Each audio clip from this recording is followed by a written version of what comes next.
एक अमीर आदमी अपने घर में बैठा हुआ था कि उसने गली में बाहर एक सेब फरोश को आवाज लगाते हुए सुना, सेब खरीदो सेब, सेब खरीदो सेब। अमीर आदमी ने बाहर देखा कि एक देहाती आदमी अपनी रेहड़ी पर सेब रखकर बाजार जा रहा है। अमीर आदमी ने सेब की ख्वाहिश की और अपने मुंशी से कहा कि जाओ खजानची से 100 रुपए ले लो और मेरे लिए सेब लेकर आओ। मुंशी ने जाकर खजानची से 500 रुपए निकाले और मुआविन से कहा कि ये 400 ले लें और सेब लेकर आ जाएं। मुआविन मुंशी ने कोठी के मुंतजिम को बुलाया और उसको कहा कि ये 300 रुपए ले लें और सेब लेकर आए। कोठी के मुंतजिम ने कोठी के चौकीदारी इंचार्ज को बुलाया और उसे कहा कि ये 200 रुपए ले लें और सेब लेकर आ जाएं। चौकीदारी के इंचार्ज ने गेट के सिपाही को आखिर बुलाया और कहा कि ये 100 रुपए ले लो और सेब लेकर आओ। सिपाही सेब वाले के पीछे गया और उसे गिरेबान से जाकर पकड़ लिया और कहा कि देहाती जाहिल इंसान, तुमने इतना शोर क्यों मचाया हुआ है? तुम्हें नहीं पता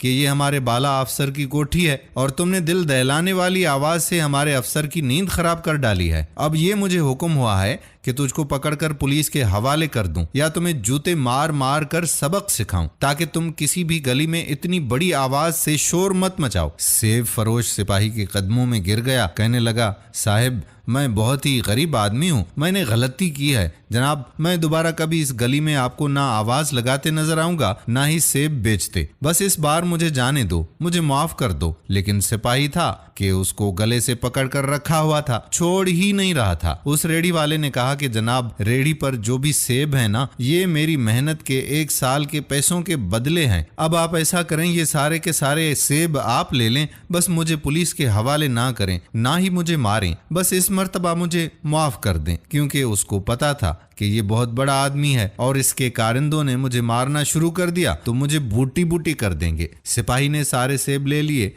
और आधे अपने पास रख लिए और बाकी अपने इंचार्ज अफसर को दे दिए। उसने उसमें से आधे रखे और ऊपर के अफसर को दे दिए और कहा कि ये 100 रुपए के सेब हैं। अफसर ने उन सेबों का आधा हिस्सा कोठी के मुंतजिम को दिया। उसने कहा कि इन सेबों की कीमत 200 रुपए है। कोठी के मुंतजिम ने आधे सेब अपने लिए रखे, आधे असिस्टेंट मुंशी को दे दिए और कहा कि ये सेब 300 रुपए में लाए गए हैं। असिस्टेंट मुंशी ने उसे आधे सेब निकाल दिए और बड़े मुंशी के पास गया और कहा कि इन सेबों की कीमत 400 रुपए है। मुंशी ने आधे सेब अपने लिए रखे और सिर्फ 5 सेब लेकर कोठी के मालिक के पास गया और कहा कि ये 5 सेब हैं जिनकी मालियत 500 रुपए है। और फिर उस बाला अफसर और अमीर आदमी ने अपने आप में ये सोचा कि हमारे इस दौरे हुकूमत में लोग वाकई अमीर और खुशहाल हैं। रेडी वाले ने 5 सेब 500 के एवज फरोख्त किए हैं, जिसका मतलब ये है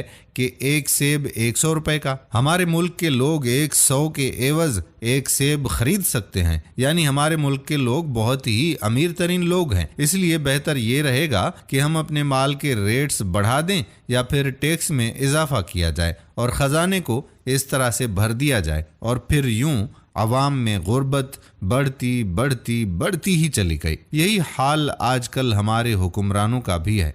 नीचे से लेकर ऊपर तक तमाम लोग इस तरह की करप्शन में मुलविस होते हैं। इन सब लोगों को ये पता तक नहीं कि हमारी मौत हमारे ऊपर मंडला रही है और किसी भी वक्त जिंदगी मौत की अमानत है और हवाले हो जाएगी। लेकिन इसके बावजूद अपने बैंक बैलेंस को बढ़ाने की कोशिश में और मिल्कियत को बढ़ाने की कोशिश में दिन रात लगे रहते हैं और हराम और हलाल की तमीज़ तक खो बैठे हैं। अल्लाह ताला हम सब पर अपना रहम करे और हमें ऐसे नुमाइंदे मुंतखब करने की तौफीक अता फरमाए जो हमारे हक़ में बेहतर फैसले करने वाले हों।